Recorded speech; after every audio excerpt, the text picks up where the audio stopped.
Astaghfirullah. Bismillahirrahmanirrahim. Assalamualaikum warahmatullahi wabarakatuh.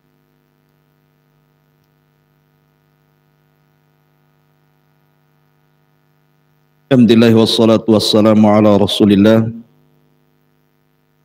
wa ala alihi wa sahbihi wa mawalah wa la hawla wa la quwata illa billahi wa ba'd. Alhamdulillah, di subuh kali ini Allah subhanahu wa ta'ala masih bisa mengumpulkan kita di Masjid Nidaul Ilmi sebagaimana Allah subhanahu wa ta'ala kumpulkan di masjid ini. Allah subhanahu wa ta'ala juga mengumpulkan kita di surganya kelak, amin ya rabbal alamin. Salawat dan salam kita hadiahkan kepada Rasul kita Nabi besar Muhammad sallallahu alaihi wa ala alihi wasallam. Kita masuk pada ayat berikutnya dari surah Al-Fatihah. Iyyaka na'bud wa iyyaka nasta'in. Ayat ini adalah inti daripada Al-Quran. Bahkan ayat ini inti dari seluruh kitab-kitab langit yang diturunkan. Ketika Allah subhanahu wa ta'ala menurunkan kitab-kitabnya yang berjumlah 104 kitab, yang 100 disebut dengan suhuf dan yang 4 disebut dengan Taurat, Zabur, Injil dan Al-Quran. Yang 100 suhuf digabungkan dalam sebuah kitab yang disebut dengan Taurat.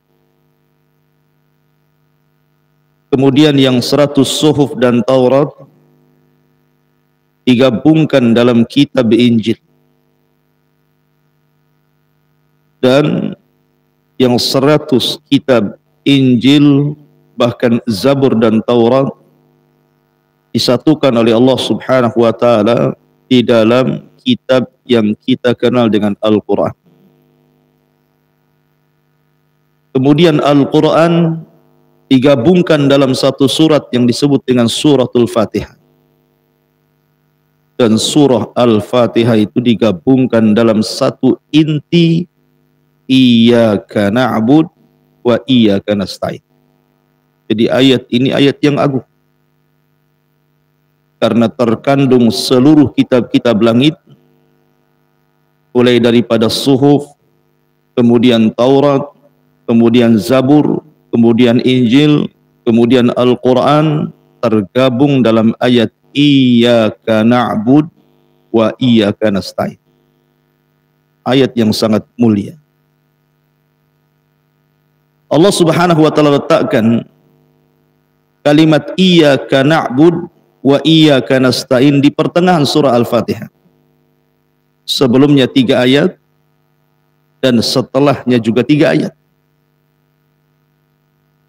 Alhamdulillahi rabbil alamin, Ar-Rahmanir Rahim, Maliki yaumiddin. 3 ayat.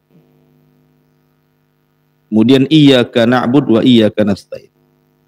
Ihdinas siratal mustaqim, siratal ladzina an'amta 'alaihim ghairil maghdubi 'alaihim waladdallin. Makanya Al-Fatihah itu disebut sab'ul mathani, 7 ayat. Pertengahannya Iyyaka na'bud wa iyyaka nasta'in. Inilah yang dimaksud dalam hadis Abu Hurairah radhiyallahu an dari Nabi sallallahu alaihi wasallam, qasamtu as-shalah ala qismain. Aku bagi solat itu menjadi 2 bagian. Nisfun lillahi wa nisfun li'abdihi. Separuhnya untuk Allah dan separuhnya untuk hambanya. Ketika Allah subhanahu wa ta'ala mengatakan Iyyaka na'bud, berarti di sini bagian untuk Allah. Ketika Allah katakan Iyyaka nasta'in, inilah bagian untuk hambanya. Jadi iyyaka na'bud separuh untuk Allah, wa iyyaka nasta'in, separuhnya untuk hambanya. Ma'asyiral muslimin yang dimuliakan Allah Subhanahu wa taala. Bicara tentang iyyaka na'budu wa iyyaka nasta'in, banyak faedah yang bisa kita petik. Makanya Imam Ibnul Qayyim sampai mengarang berjilid-jilid kitab hanya membahas iyyaka na'budu wa iyyaka nasta'in. Satu kitab namanya Madarijus Salikin fi manazil iyyaka na'budu wa iyyaka nasta'in. Saking agungnya ayat ini sampai ulama mengarang berjilid-jilid untuk memahamkan kepada kita kalimat iyyaka na'budu wa iyyaka nasta'in. Iyyaka na'bud, hanya kepadamu kami menyembah. Wa iyyaka nasta'in, hanya kepadamu kami meminta pertolongan. Makanya ketika kita membaca surah Al-Fatihah di dalam salat kita, setiap ayat itu ada jawabannya. Ketika kita katakan alhamdulillahi rabbil alamin, maka Allah jawab hamidani abdi. Ketika kita katakan ar-Rahman ar-Rahim, Allah jawab asna alayya abdi. Ketika kita katakan maliki yaumiddin atau maliki yaumiddin, bisa dibaca mimnya panjang, bisa dipendekkan mimnya, dua qiraah. Maka Allah Subhanahu wa taala katakan majjadani abdi. Tapi ketika Allah Subhanahu wa taala ketika kita katakan iyyaka na'budu wa iyyaka nasta'in, jawabannya berbeda. Dia mengatakan hadza baini wa baina abdi wa li abdi ma sa'al. Perhatikan artinya. Ketika kita katakan alhamdulillahi rabbil alamin, segala puja dan puji hanya milik Allah, Rabb, penguasa alam semesta. Apa jawaban Allah? Hamidani abdi, hambaku sedang memujiku. Apabila kita katakan Ar-Rahman Ar-Rahim, maka Allah jawab asna alayya abdi. Lebih khusus lagi, hambaku sedang mengagung-agungkan diriku. Apabila kita katakan maliki yaumiddin, maka Allah jawab majjadani abdi, hambaku sedang membesar-besarkan diri. Tapi ketika kita katakan iyyaka na'bud wa iyyaka nasta'in, apa kata Allah? Hadza baini wa baina abdi. Sesungguhnya ia sedang membagi antara diriku dan dirinya. Maka setiap permintaan hamba pasti kukabulkan. Makanya setelahnya ihdinas siratal mustaqim. Kita meminta kepada Allah hidayah. Jadi iyyaka na'bud diberikan kepada Allah, wa iyyaka nasta'in ini untuk kita. Subhanallah, lihat tertib Al-Quran. Sebelum Allah Subhanahu wa taala mengatakan iyyaka na'bud, Allah sebelumnya memulai dengan 3 kalimat yang menunjukkan kepada ilmu tentang Allah. Ilmu tentang Allah. Karena alhamdulillahi rabbil alamin ar-rahmanir rahim maliki yaumiddin terkandung 3 tauhid. Tauhid rububiyah, tauhid uluhiyah, tauhid asma dan sifat. Dan ketika kita bicara tauhid, artinya bicara tentang ilmu, tentang pengetahuan. Siapa Rabb kita? Setelah kita diajarkan pengetahuan tentang siapa Rabb kita, baru kita dituntut untuk beribadah kepada Rabb yang sudah kita ketahui. Dari sini tauhid terbagi menjadi 2, tauhidul ilmi wal ma'rifati wa tauhidil qasdi wat talabi. Pertama tauhid yang berkenaan dengan ilmu dan pengetahuan, dan itu 2, rububiyah dan asma wa sifat. Baru bicara tentang tauhid al-qasdi wat talab. Tauhidul amal namanya. Tauhid yang bicara tentang ibadah. Dan dari sini menunjukkan takdimul ilmi alal amal namanya. Mendahulukan ilmu dibandingkan amal. Makanya kenapa Allah Subhanahu wa taala mengatakan dalam Al-Qur'an wa'lam annahu la ilaha illallah. wastaghfir li dzambik. Ketahuilah, ilmui bahwa di sana tidak ada sesembahan yang berhak disembah kecuali Allah. Kemudian beristighfarlah engkau. Di sini Allah dahulukan ilmu baru amal. Makanya Imam Bukhari membuat satu bab dalam sahihnya, babul ilmi qabla al-qauli wal amal. Bab berilmu dulu, kemudian berkata-kata dan beramal. Ma'asyiral muslimin yang dimuliakan Allah Azza wa Jalla, tidak mungkin seseorang menyembah Allah Subhanahu wa taala dan mengatakan hanya kepadamu ya Rabb aku menyembah, dan hanya kepadamu ya Rabb aku meminta pertolongan, kalau sebelumnya tidak memahami kalimat ayat yang 3. Maksudnya gimana? Alhamdulillahi Rabbil Alamin terkandung di dalamnya al-mahabbah, kecintaan kepada Allah. Karena memuji itu karena cinta. Antum memuji, orang benci tidak mungkin antum puji kan? Memuji itu karena cinta. Ketika kita katakan alhamdulillah segala pujaan dan pujian hanya kepada Allah. Kenapa kita memuji Allah? Karena kita cinta dengan Allah. Orang yang tidak cinta dengan Allah mustahil mengatakan iyyaka na'bud wa iyyaka nasta'in. Bagaimana dia akan menyembah Allah sementara di sana ada zat selain Allah yang ia cintai? Kemudian Ar-Rahman Ar-Rahim melahirkan raja harapan. Karena sebesar apapun dosa, kalau seseorang kemudian datang kepada Allah meminta ampun, Allah itu Rahman, Allah itu Rahim. Ada harapan. Kalau seandainya seseorang mengharap kepada selain Allah Subhanahu wa taala, mungkinkah dia mengatakan iyyaka na'bud, hanya kepadamu kami menyembah? Mustahil. Karena kalimat iyyaka na'bud itu kalimat ikhlas. Tidak boleh menyelewengkan harapan kecuali kepada Allah. Kemudian Maliki Yaumiddin terkandung padanya al-khauf, rasa takut. Karena Allah lah penguasa alam semesta. Kita tidak bisa apa-apa. Dia bisa mengadab sekehendaknya. Dia bisa menghancurkan sekehendaknya karena dia Maliki Yaumiddin. Maka terakhir sifat takut. Kalau seandainya seseorang takut kepada selain Allah Subhanahu wa taala, mungkinkah dia mengatakan iyyaka na'bud? Mustahil. Karena takut tidak boleh diberikan kecuali kepada Allah Subhanahu wa ta'ala. Itulah tatib Al-Quran yang sangat indah. Didahulukan dengan mahabbah, dengan raja, dengan cinta, baru Allah katakan iyyaka na'bud wa iyyaka nasta'in. Kalau anda betul-betul mencintai Allah, kalau anda betul-betul mengharap kepada Allah, kalau anda betul-betul takut kepada Allah, maka anda bisa beribadah kepada Allah Azza wa Jalla. Ma'asyiral muslimin yang dimuliakan Allah Azza wa Jalla, iyyaka na'bud wa iyyaka nasta'in.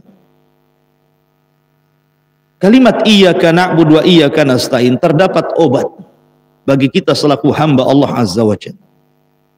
Obat dari dua penyakit yang sangat bahaya. Kalimat iyyaka na'bud mengobati penyakit riya, syirik, dan menyekutukan kepada selain Allah Azza wa Jalla. Karena ketika kita mengikhlaskan ibadah hanya kepada Allah, berarti tidak ada selain Allah yang kita sembah. Kemudian iyyaka nasta'in mengobati penyakit al-kibar, kesombongan. Oh, kita masih butuh Allah. Kita tidak boleh sombong. Kita masih mengharap kepada Allah, kita masih butuh Allah. Sehingga ketika sifat riya dan kibar itu hilang dengan kalimat iyyaka na'bud wa iyyaka nasta'in, berarti kita mudah beribadah kepada Allah. Karena yang menghalangi ibadah itu riya dan sombong. Kemudian juga bisa menghilangkan yang pertama penyakit syubhat. Ketika kita katakan iyyaka na'bud, maka kita sedang mengobati penyakit syubhat. Dan iyyaka nasta'in berarti kita sedang mengobati penyakit syahwat. Dan dua penyakit ini bahaya.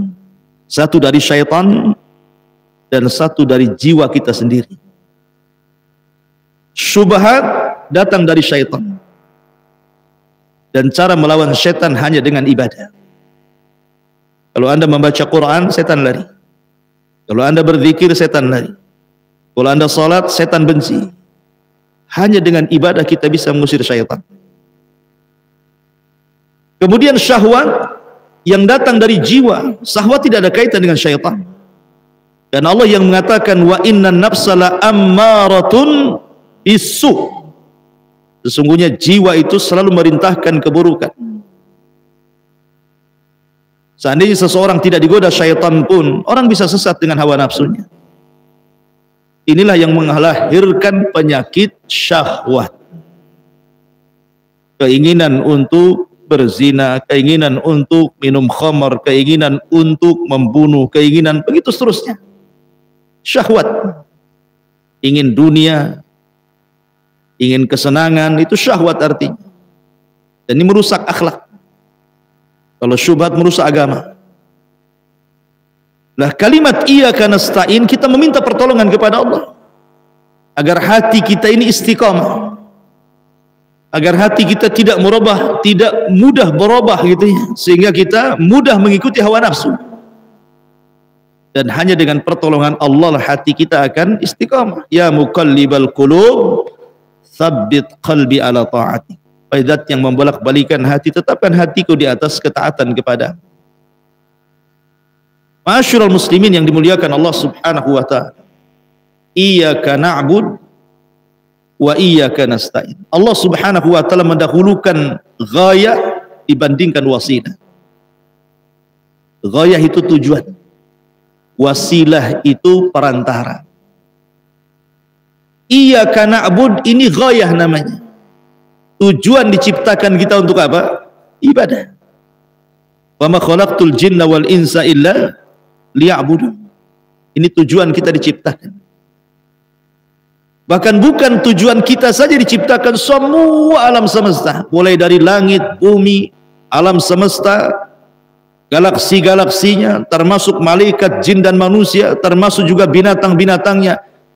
Semua tujuannya hanya untuk beribadah kepada Allah Azza wa Jalla. Wa im min kulli syai'in illa yusabbihuna bihamdihi walakin la tafqahuna tasbihahum. Sungguhnya segala sesuatu yang diciptakan Allah Azza wa Jalla semua bertasbih, beribadah kepada Allah dengan memuji Allah Subhanahu wa taala. Wa iyyaka nasta'in baru cerita tentang wasilah, perantara. Karena tidak mungkin Anda datang kemari kecuali karena pertolongan Allah. Bisa Anda datang ke Masjidul Ilmi kalau tidak ada pertolongan Allah? Tidak bisa. Betapa banyak orang yang sehat, punya waktu luang, tidak bisa datang kemari. Hanya untuk mengaji. Padahal dia punya kesehatan. Dia punya waktu luang. Kenapa tidak datang? Itulah yang diisyaratkan di dalam hadis Nabi SAW, ni'matani maghbunun katsirun minan nas, as-sihhatu wal faragh. Dua nikmat yang selalu dilupakan manusia, satu kesehatan dan waktu luang. Sehat, waktu luang, kenapa tidak beribadah? Ada orang sehat tapi tidak ada waktu, ada orang punya waktu tapi tidak sehat. Tapi ada yang diberikan dua-duanya tidak juga beribadah. Dari sini ma'asyiral muslimin yang dimuliakan Allah Azza wa Jalla, Allah sebutkan ghayah sebelum wasilah, supaya kita tahu apa gunanya Allah menciptakan kita ini, untuk beribadah kepada Allah Subhanahu wa taala dengan wasilah pertolongan, minta pertolongan kepada Allah agar kita bisa beribadah. Ma'asyiral muslimin yang dimuliakan Allah Subhanahu wa taala, iyyaka na'bud, lihat dhamir kata ganti daripada na'bud. Di situ menggunakan nun. Na'bud, bukan a'bud pakai hamzah alif. Nun itu artinya kami. Hamzah itu artinya aku. Kenapa Allah Subhanahu wa taala kemudian menyebutnya kalimat na'bud tidak a'bud? Iyyaka a'bud wa iyyaka asta'in. Tapi Allah katakan iyyaka na'bud wa iyyaka nasta'in. Kenapa kata gantinya menggunakan kami bukan aku? Sebab kalau kata ganti dhamir itu disebut dengan mutakallim a'bud, hanya kepadamu aku beribadah. Berarti dia bicara tentang dirinya sendiri. Hanya dia saja yang beribadah kepada Allah. Tetapi ketika Allah sebutkan na'bud, berarti ibadah itu bukan hanya menyangkut diri kita saja, tetapi mengajak keluarga kita, mengajak tetangga, mengajak orang-orang untuk sama-sama beribadah kepada Allah Azza wa Jalla. Karena kalimat na'bud ini terkandung pertama seluruh anggota badan kita. Mata kita, telinga kita, hidung kita, mulut kita, tangan kita, kaki kita, seluruh badan kita, semua kita serahkan kepada Allah. Cukup sampai di sini? Tidak. Tetapi dengan ibadah itu juga kita libatkan keluarga. Makanya Allah mengatakan ku anfusakum wa ahlikum nar. Jaga diri kalian dalam satu waktu, ajak keluarga kalian. Dari apa? Dari terhindar dari api neraka. Artinya ibadah. Karena ibadah itu pengaruhnya bukan untuk kita saja, tapi untuk keluarga. Makanya Allah Subhanahu wa taala khususkan perintah salat dengan mengatakan wasta'inu bis sabri was shalah. Mintalah kepada Allah pertolongan dengan sabar dan dengan salat. Dan Allah katakan wa'mur ahlaka bis salati wastabir 'alaiha. Perintahkan keluargamu untuk salat dan sabar. Karena pengaruh salat itu juga pengaruh kebaikan keluarga. Ibrahim alaihi salatu wassalam ketika ditangkap istrinya oleh Fir'aun, salah satu Fir'aun di zamannya, kemudian istrinya hendak dilecehkan, hendak dijamah oleh si Fir'aun Mesir ini. Tapi kemudian Ibrahim salat. Dia berdoa kepada Allah untuk ditolong istrinya. Maka setiap raja Fir'aun ini hendak menjamah istrinya, tidak bisa. Sampai akhirnya ketakutan dan marah sama para penggawa prajuritnya dan mengatakan, kusuruh kalian mendatangkan manusia, kalian pula mendatangkan setan kemari. Takutan sama istrinya Ibrahim. Akhirnya disuruh pergi, dikasih budak Sarah. Allah selamatkan Sarah berkat salatnya Ibrahim. Artinya salat itu membawa pengaruh. Ketika keluarga itu ada yang salat, masih ada keselamatan dalam rumah itu, masih ada ketenangan. Tapi kalau orang tidak salat dalam rumah itu, tidak akan selamat rumah itu. Jadi salat itu adalah ibadah yang mempengaruhi yang lainnya. Makanya lafadznya bukan iyyaka a'bud, tetapi iyyaka na'bud. Maksudnya mencakup orang lain juga. Makanya menggunakan dhamir kami. Kami itu orang ramai. Wa iyyaka nasta'in. Ma'asyiral muslimin yang dimuliakan Allah Subhanahu wa taala. Kemudian bicara tentang iyyaka na'budu wa iyyaka nasta'in juga. Di sini kita bicara tentang ibadah. Apa itu ibadah? Dan apa keutamaan ibadah? Kenapa pula Allah suruh kita ibadah? Ma'asyiral muslimin yang dimuliakan Allah Azza wa Jalla. Allah mengatakan wa ma khalaqtul jinna wal insa illa liya'budun. Tidaklah aku ciptakan jin dan manusia kecuali aku tuntut mereka untuk beribadah kepada Allah Azza wa Jalla. Dan ibadah itu diambil kalimat dari kalimat az-zul wal khudu. Ibadah itu diambil dari makna arti merendahkan dan menghinakan diri. Makanya ketika kita katakan hayawan mu'abbad, hewan mu'abbad, hewan yang tunduk, itu artinya. Ibadah itu artinya ketundukan. Kenapa ibadah itu artinya ketundukan? Karena di hadapan kita ada Rabb yang sangat kuat. Maka kita harus tunduk kepada Rabb yang sangat kuat, yang sangat perkasa. Al-Qahir fawqa ibadi, yang bisa melakukan apa saja kepada hambanya. Makanya ketika kita beribadah, artinya kita bertunduk kepada Zat yang maha kuat. Itu arti ibadah. Kenapa antum ibadah? Antum sedang menundukkan diri kepada Allah Subhanahu wa ta'ala, merendahkan diri kepada Allah. Makanya ibadah itu perlu khusyuk. Ibadah itu perlu tumaknina. Ibadah itu perlu ketundukan kepada Allah Azza wa Jalla. Maka ini disebut ibadah. Tunduk kepada Allah Subhanahu wa ta'ala. Diberikan kepada siapa ibadah itu? Kepada Allah. Dan Allah itu la ilaha illallah. Tidak ada sembahan yang berhak disembah kecuali Allah. Di langit ada sesembahan, di bumi juga ada sesembahan. Ada orang yang nyembah bintang, matahari, bulan dan yang semacamnya di langit. Ada orang yang nyembah batu, gunung, lembah dan yang semacamnya di bumi. Bahkan hampir setiap makhluk dari zaman ke zaman pasti disembah. Kalau di zaman Nabi Nuh alaihi salatu wasalam orang hanya menyembah patung-patung orang-orang saleh. Di zaman Ibrahim berkembang kepada bintang, bulan, matahari. Akhirnya di zaman sekarang berkembang lagi. Sampai kepada ular sendok pun disembah. Zaman sekarang. Semacam kan. Gajah disembah. Sampai afwan, maaf saya pernah terbaca. Sampai di India itu ada patung seorang wanita. Kemudian nampak kemaluannya. Disembah juga.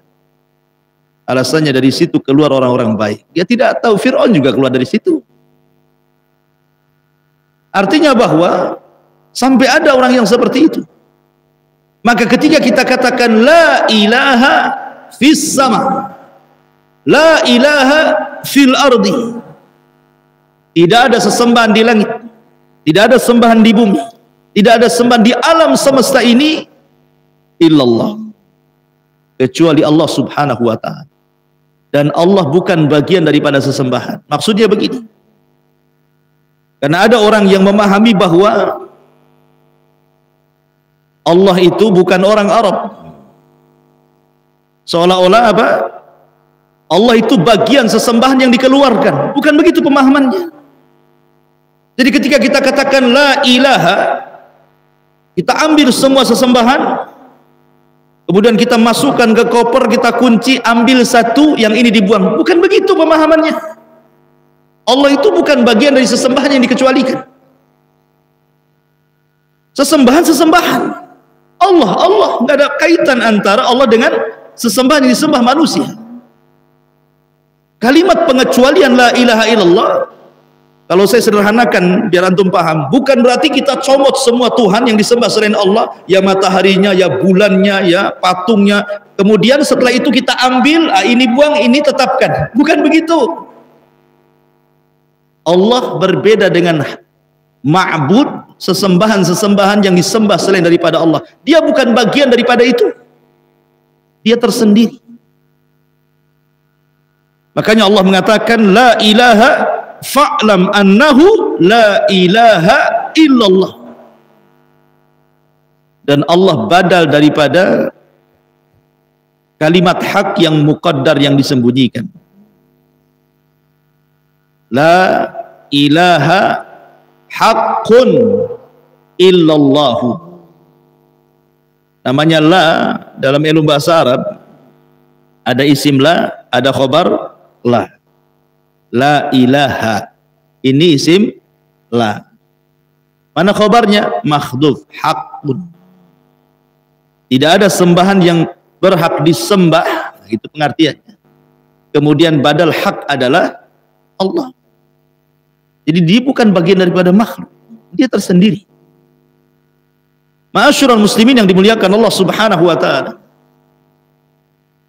mungkinkah manusia mengetahui sesembahannya dengan akalnya? Mungkinkah manusia mampu melihat sesembahan dengan kedua matanya? Mungkinkah manusia bisa mendengar secara langsung Tuhannya? Mustahil.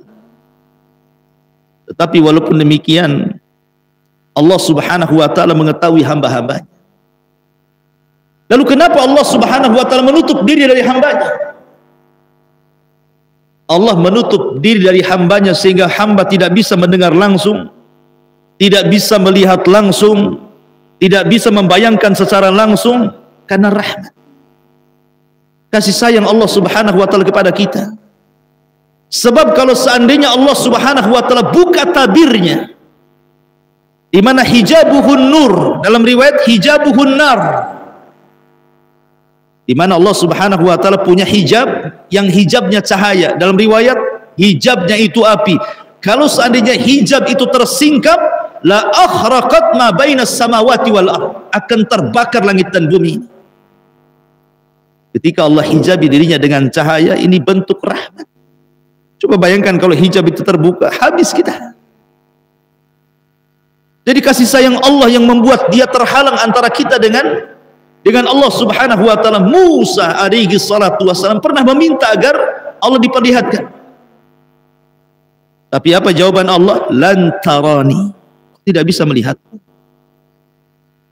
Kemudian Allah mengatakan, walakin dur ilal jabal, lihat gunung Saina yang penuh dengan batu yang kokoh itu.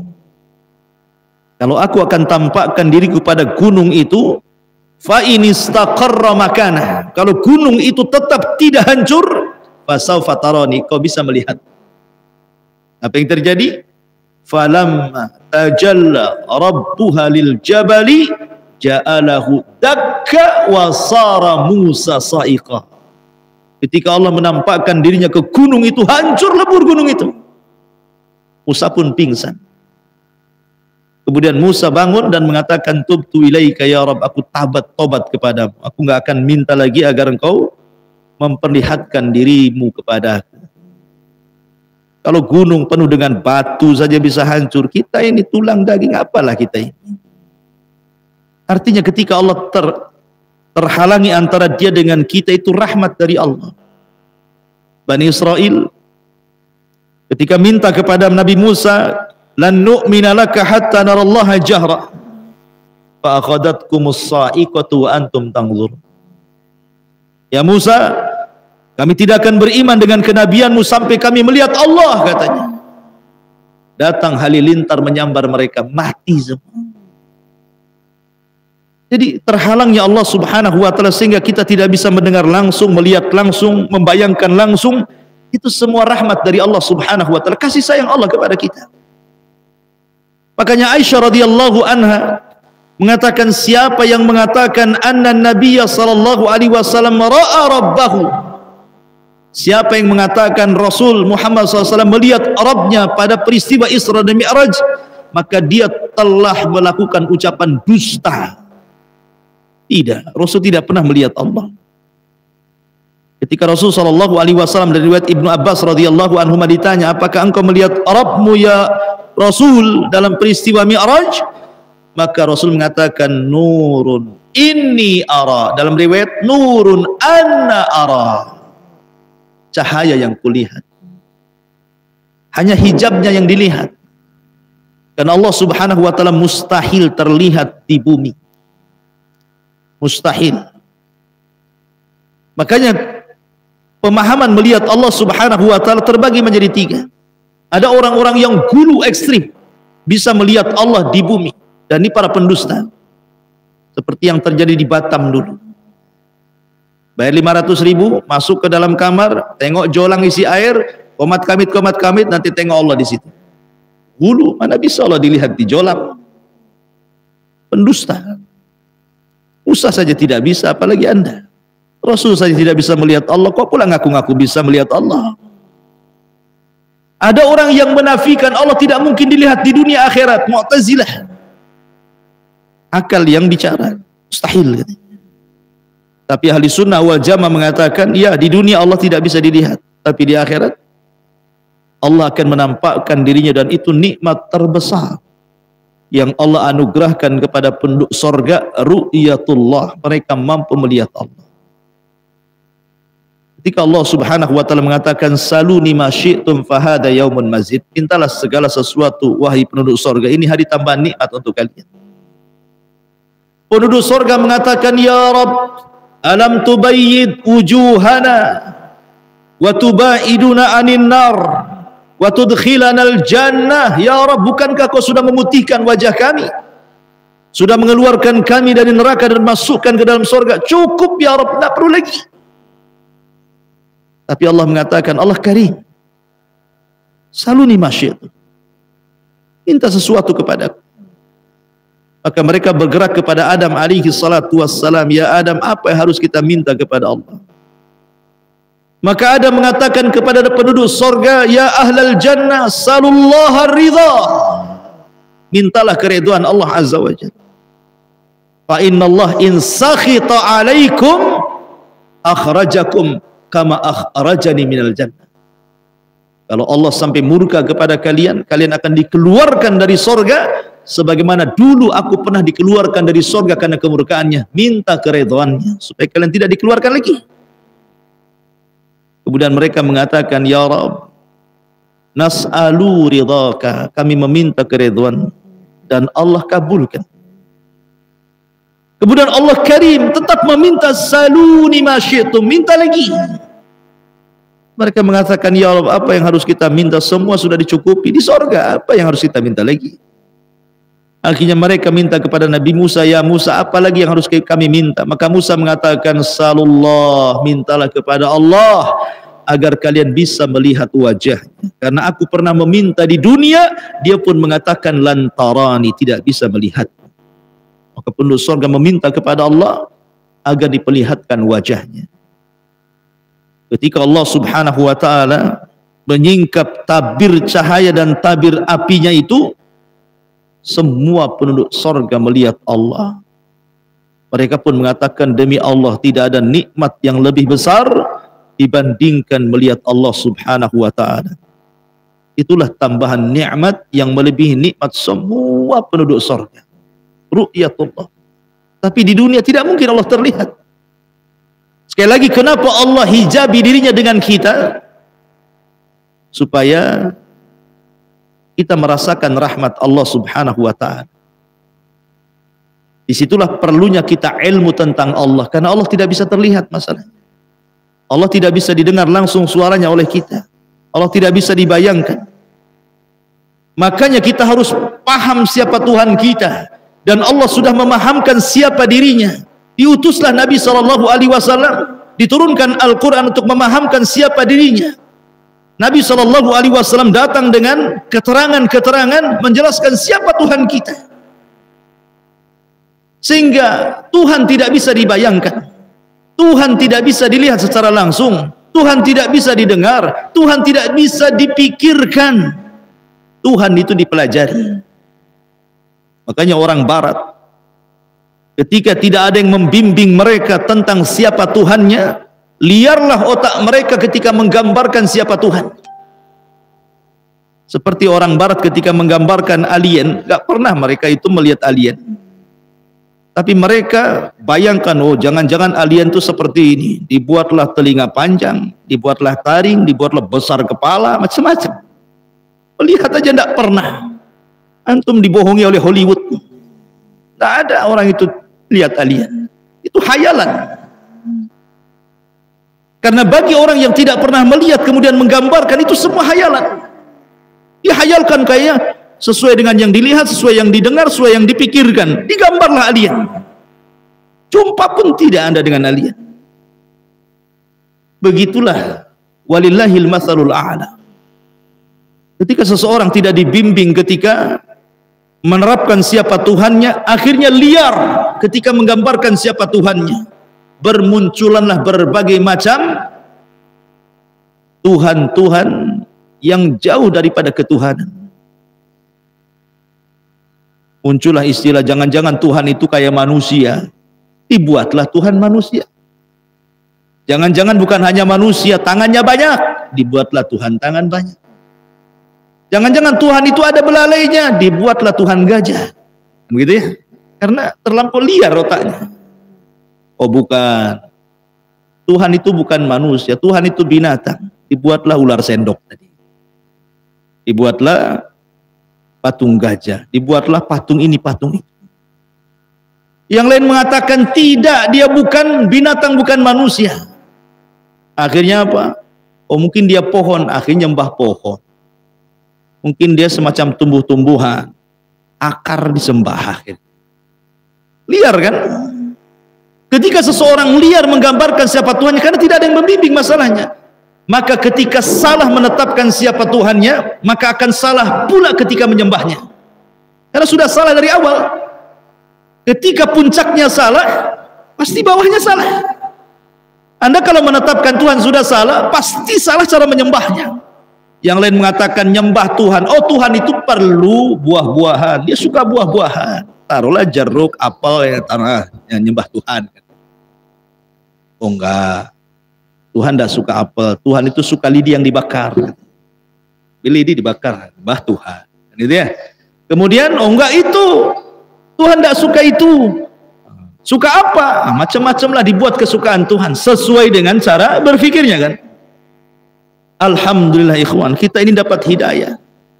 Kita tidak sembarangan liar menetapkan siapa Tuhan kita, tapi Allah utus Rasul sallallahu alaihi wasallam menjelaskan siapa Tuhan. Supaya benar cara iyyaka na'budnya itu. Rasul datang menjelaskan Tuhan kita seperti apa. Karena begini ikhwan, kalau saya contohkan, ini foto lakuan. Antum tidak pernah melihat ini, tidak pernah melihat botol ini, tidak pernah. Kita tahu bahwa kemudian saya katakan tolong sifatkan botol itu.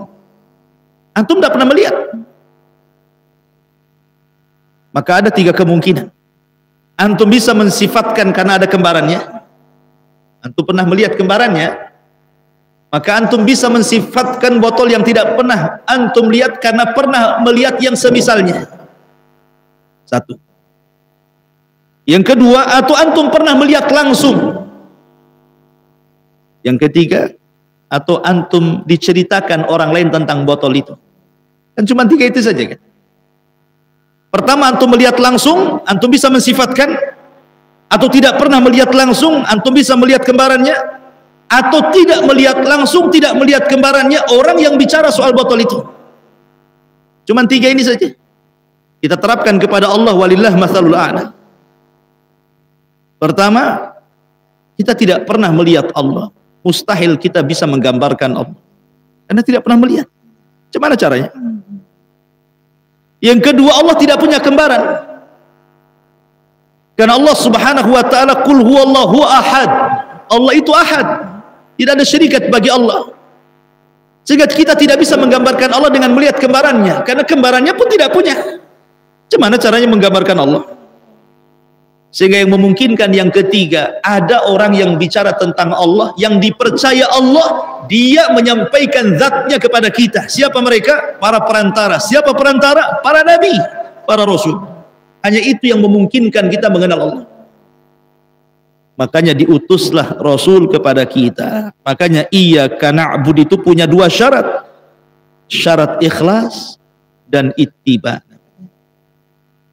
Ikhlas kepada Allah, ittiba supaya kita benar caranya menyembah Allah. Karena hanya utusan itulah yang paham siapa Allah dan bagaimana cara menyembah. Maka ikuti para utusan itu. Supaya kita benar menetapkan Allah dan bagaimana cara menyembahnya. Dan para utusan itu sudah diutus pada tiap-tiap umat ini. Walaqad ba'atsna fi kulli ummatir rasulan an i'budullaha wajtanibut taghut.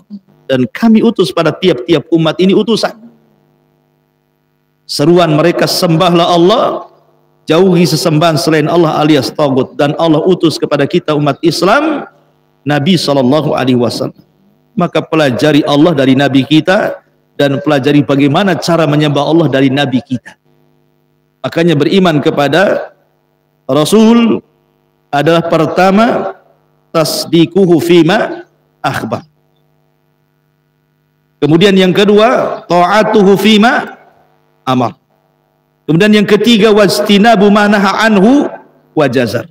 Kemudian yang keempat wa alla yu'badullah illa bima syara.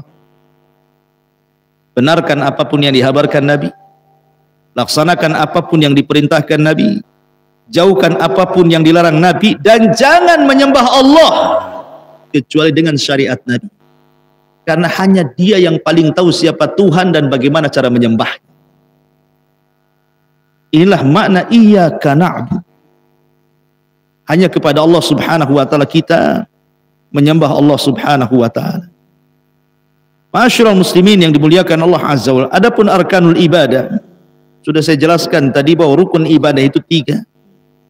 Al-mahabbah, Ar-raja, al-khauf, kecintaan, pengharapan, rasa takut.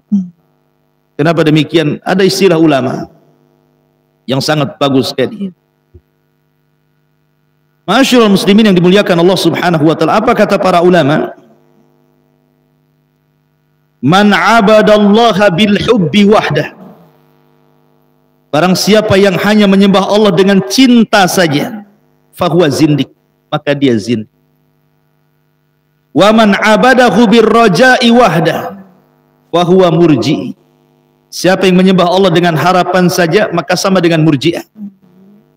Wa man 'abadallah bil khaufi wahdah. Siapa yang menyembah Allah Subhanahu wa taala hanya dengan takut saja, fahuwa khariji, maka dia khawarij.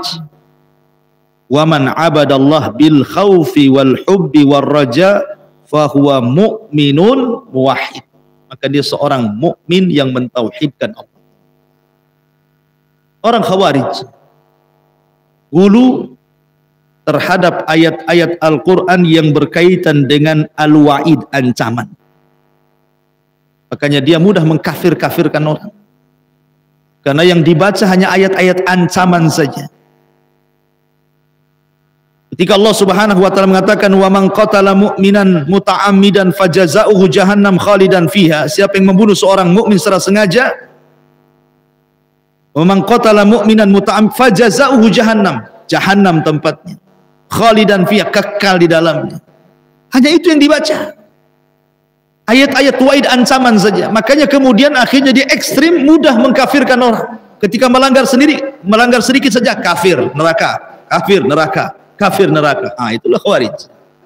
Makanya manhaj mereka disebut manhaj takfir. Udah mengkafir-kafir karena hulu terhadap ayat-ayat ancaman saja. Kenapa? Karena hanya beribadah dengan takut saja. Ancaman kan melahirkan takut. Berbeda dengan murjiah pula, yang dibaca ayat harapan saja, sorga, sorga, sorga, sorga, sorga. Akhirnya apa? Dia tidak takut dengan ancaman. Makanya pemahaman murjiah, Anda masih dikatakan beriman walaupun bermaksiat. Kenapa? Ada harapan ampunan, ampunan, ampunan, ampunan. Oh, rahmat Allah luas, tenang, tenang, tenang. Maksiat tidak masalah. Lain pula dia, terbalik dia. Kenapa? Hulu ekstrim terhadap harapan. Jadilah murjiah dia. Lain pula dengan khawarij, lain pula dengan murjiah. Ada juga zindik. Orang-orang al-hub, orang-orang yang mencintai Allah hanya dengan cinta saja. Saya tidak pantas masuk surga, tapi saya juga takut masuk neraka. Jadi kamu beribadah apa? Saya cinta, yang penting saya ibadah dengan al-hub, dengan hub, dengan hub saja. Nabi al-hub wal khauf wal raja digabungkan jadi satu, dan itu isi Al-Quran. Alhamdulillahi rabbil alamin. Al-hub, ar-rahman, ar-rahim, ar-raja, maliki yaumiddin, khauf, iyyaka na'budu wa iyyaka nasta'in. Baru dengan 3 perkara itu kita beribadah kepada Allah Azza wa Jalla. Oleh karena itulah ma'asyiral muslimin yang dimuliakan Allah Azza wa Jalla, ayat iyyaka na'budu ini kalau kita mau kupas sebagaimana keterangan Imam Ibnul Qayyim dalam kitabnya Madarijus Salikin fi manazil iyyaka na'budu wa iyyaka nasta'in, banyak keajaiban-keajaiban yang kita bisa petik dalam kalimat iyyaka na'budu wa iyyaka nasta'in. Tapi masalahnya juga kalau kita hanya bicara iyyaka na'budu, ya kapan selesai Al-Fatihah ya? Kali pertemuan 1 ayat saja. Ya, kita jelaskan secara global. Kalau secara rinci membahas iyyaka na'budu dan mengambil kitab Ibnul Qayyim saja nggak selesai-selesai, berbulan-bulan. Berjilid-jilid masalah kitabnya. Hanya menjelaskan iyyaka na'budu wa iyyaka nasta'in. Wallahu a'lam. Sudah syuruk. Subhanaka bihamdika asyhadu an la ilaha illa anta astaghfiruka wa atubu ilaik. Allahu taala alam. Assalamualaikum warahmatullahi wabarakatuh.